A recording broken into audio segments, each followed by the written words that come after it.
आपने देखा था चार्ज दो प्रकार के होते हैं, पॉजिटिव और नेगेटिव, जिसको हमने पढ़ लिया है।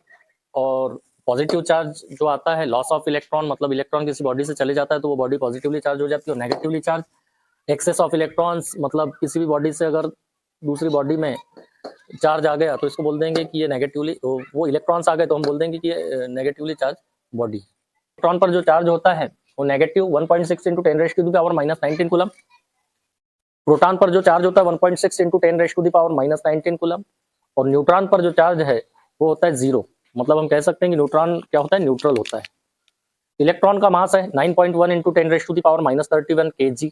प्रोटॉन का भी मास है अपना 1.6 इंटू 10⁻27 kg। और न्यूट्रॉन का भी मास है 1.6 इंटू 10⁻27 kg।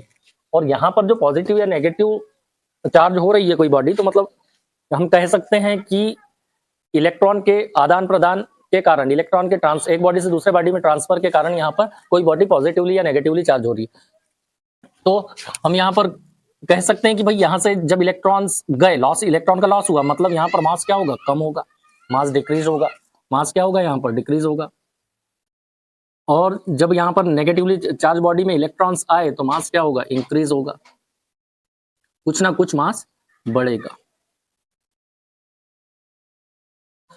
मतलब हम कह सकते हैं कि किसी भी बॉडी, कोई भी बॉडी पॉजिटिवली या नेगेटिवली चार्ज होती है तो वहां पर मास में प्रभाव पड़ता है, मास का प्रभाव पड़ता है। मास कम या ज्यादा होता है। यदि बॉडी पॉजिटिवली चार्ज हो गई तो मास कम हो जाएगा कुछ ना कुछ, और नेगेटिवली चार्ज हो गई तो मास बढ़ जाएगा कुछ ना कुछ।